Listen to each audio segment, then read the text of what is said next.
एक प्रोजेक्ट जिसे पूरा करने में अरबों रुपए का खर्चा आया, लेकिन एक छोटी सी गलती की वजह से वो अरबों रुपए बेकार चले गए।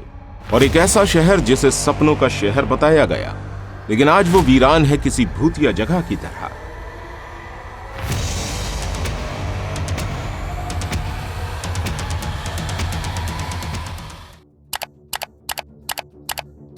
हमारी ये दुनिया कई सारी गगनचुंबी इमारतों से लेकर सस्पेंशन पुलों जैसे कंस्ट्रक्शन से भरी हुई है।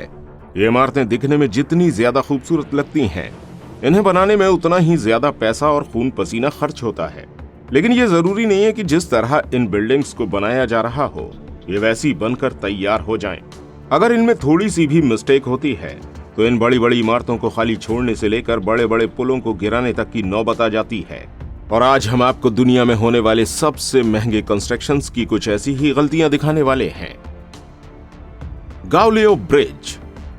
इस ब्रिज को अगस्त साल 2018 में ताइवान के शहर हेओलेन में बनाया गया था। यह ब्रिज हेओलेन के टाउन में रहने वाले लोगों को शहर से कनेक्ट करने का काम करता था। ताइवान में बसा हुआ हेओलेन टाउन एक ऐसा इलाका है जिसके अंदर टोटल 15 गांव बसे हुए हैं, लेकिन ये लोग हेओलेन सिटी तक नहीं जा सकते थे क्योंकि इस शहर और गांव के बीच एक नदी थी जिसे पार करने के लिए लोगों को काफी परेशानियों का सामना करना पड़ता था। और गांव के लोगों को शहर से कनेक्ट करने के लिए ताइवान की सरकार ने यहां एक ब्रिज बनाने का फैसला किया। ये पुल लगभग आधे किलोमीटर लंबा था और इसे पूरे 1 साल में बनाया गया। इसके अलावा ताइवान की सरकार ने इसे बनाने में करोड़ों रुपए खर्च किए थे, लेकिन ये ब्रिज ज्यादा दिन टिक नहीं सका। ताइवान के इस शहर में 19 सितंबर साल 2022 को 2 भूकंप आए, जिसकी वजह से यह ब्रिज पूरी तरह से टूट गया। इस भूकंप की वजह से यह ब्रिज 1 या 2 जगह से नहीं टूटा, बल्कि इस ब्रिज के कई सारे टुकड़े हो गए और यह जमीन पर धराशायी हो गया। ब्रिज का कोई भी हिस्सा ऐसा नहीं था जो सलामत बचा हो, और इसकी वजह थी कि जब इस ब्रिज को बनाया गया था तो अर्थक्वेक के ऊपर कोई भी काम नहीं किया गया था, जिसकी वजह से यह ब्रिज भूकंपों को नहीं झेल सकता था और न ही इसमें कोई मजबूत सपोर्ट दिया गया था। इंजीनियर्स ने पैसे बचाने के चक्कर में इस ब्रिज को बनाने में काफी लापरवाही दिखाई थी, जिसकी वजह से यह ब्रिज पूरी तरह से टूट गया। जब यह ब्रिज गिरा तो कोई जानी नुकसान तो नहीं हुआ, लेकिन इंजीनियर्स की बेवकूफी की वजह से गवर्नमेंट को काफी भारी नुकसान देखना पड़ गया। लगभग 2 साल तक तो इस ब्रिज के ऊपर कोई काम नहीं किया गया और ये यहाँ ऐसा ही पड़ा रहा।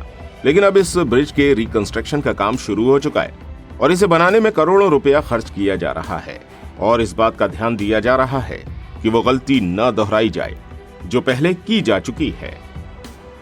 यूजियोपोस सिटी। दोस्तों, ये समय था साल 2005 का, जब चाइना के नॉर्थ ईस्ट में एक बहुत ही लग्जरियस और आउटसाइड सिटी बनाने का डिसीजन लिया गया था। यह सिटी बनकर तैयार भी हो गई और इस सिटी को दुनिया की सबसे लग्जरियस सिटीज में से एक माना जा रहा था। इसके अलावा ये 4000 एकड़ के एरिया में फैली हुई थी। इस सिटी को न्यूयॉर्क की मैनहट्टन सिटी की रेप्लिका की तरह बनाया गया था। इस शहर के अंदर बड़े बड़े होटल्स, बिल्डिंग्स, अपार्टमेंट, मॉल, बीच, अस्पताल, स्कूल सभी कुछ मौजूद था। यह शहर 1 मिलियन से भी ज्यादा लोगों के रहने के लिए तैयार किया गया था। इस शहर को बनाने में चाइना की गवर्नमेंट का $30 अरब का खर्चा आया था। इतने पैसे लगाने के बाद भी ये प्रोजेक्ट पूरी तरह से फेल हो गया। असल में ये शहर इतना ज्यादा महंगा था कि इस शहर में अमीर से अमीर इंसान भी नहीं रह सकता था। इस सिटी के अंदर छोटे छोटे अपार्टमेंट भी मिलियंस ऑफ डॉलर्स के थे, और इसी वजह से लोग इस सिटी में ना तो रह पाए और ना ही इसे खरीद पाए। और तब से लेकर आज तक इस सिटी की हर एक चीज वैसी की वैसी वीरान पड़ी है। साल 2008 से लेकर 2015 तक, यानी कि पूरे 7 साल में सिर्फ इस सिटी का 20% हिस्सा ही बिक पाया है। और जिन लोगों ने इस सिटी के अपार्टमेंट को खरीदा है वो लोग भी भारी नुकसान में हैं, क्योंकि जब भी यहाँ पर बारिश या तूफान आता है तो ऐसा लगता है जैसे ये शहर पूरी तरह से डूब जाएगा। चाइना के रहने वाले लोग इस शहर में इंटरेस्ट नहीं ले रहे हैं, इसलिए चाइना की गवर्नमेंट ने इस शहर की कंस्ट्रक्शन पर बैन लगा दिया है। वो शहर जिसे 1 मिलियन लोगों के लिए तैयार किया गया था, वो आज पूरी तरह से वीरान पड़ा हुआ है। इसके अलावा जो बिल्डिंग्स बनाई जा रही थीं, उनकी कंस्ट्रक्शन भी अधूरी ही छोड़ दी गई। अब इस शहर में कुछ ही लोग रहते हैं। पूरे शहर के वीरान पड़े होने की वजह से चाइना के लोगों ने इस शहर का नाम घोस्ट टाउन रख दिया है। गोल्डन 117। ये बिल्डिंग चाइना के शहर तियानजिंग में बनाई गई है। इस बिल्डिंग को गोल्डन फाइनेंशियल नाम की कंपनी ने साल 2008 में बनाया था। यह बिल्डिंग 128 मंजिल की है और इसकी ऊंचाई 1957 फीट है। इस बिल्डिंग को होटल, अपार्टमेंट्स और कमर्शियल प्लेसेस के पर्पस से बनाया गया था। ये बिल्डिंग इतनी ज्यादा लग्जरियस है कि इसके अंदर टोटल 89 लिफ्ट लगी हुई थी। इसके अलावा इसमें स्विमिंग पूल, लग्जरियस अपार्टमेंट और गेमिंग प्लेसेस सभी कुछ बना हुआ था। ये दुनिया की 5वीं सबसे बड़ी बिल्डिंग बनने वाली थी। वहीं इस बिल्डिंग को बनाने के लिए $10 बिलियन खर्च हो चुके थे, लेकिन ये प्रोजेक्ट इस तरह से तबाह हो गया कि इतने पैसों के बदले आज तक एक फूटी कौड़ी भी नहीं मिल सकी। ये बिल्डिंग पूरी तरह से कंप्लीट भी नहीं हुई थी कि साल 2015 में चाइना की गवर्नमेंट ने इसके कंस्ट्रक्शन के ऊपर बैन लगा दिया, क्योंकि चाइना के अंदर 1640 फीट से ऊंची बिल्डिंग बनाना अलाउड नहीं है और इस बिल्डिंग को 1957 फीट ऊंचा बनाया जा रहा था, जिसकी वजह से चाइना की गवर्नमेंट ने इस बिल्डिंग को इलीगल बता दिया। सरकार ने इस बिल्डिंग को बैन तो किया ही साथ इसके ओनर पर काफी भारी फाइन भी लगा दिया और तब से लेकर आज तक ये बिल्डिंग वैसे के वैसे ही वीरान खड़ी हुई है। न तो इस बिल्डिंग को यूज किया जा सकता है और न ही इसे रिकंस्ट्रक्ट किया जा सकता है। ये building world tallest bed building का रिकॉर्ड भी हासिल कर चुकी है। अब इस बिल्डिंग का इस्तेमाल सिर्फ क्लाइंबिंग करने के लिए किया जा रहा है। दोस्तों, एक छोटी सी मिस्टेक की वजह से इस बिल्डिंग के ओनर को $10 बिलियन का नुकसान झेलना पड़ गया। Forest city.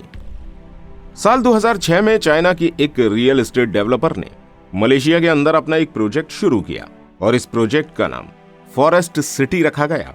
यह एक शहर था जिसे 74,000 एकड़ की जमीन पर बनाया गया था।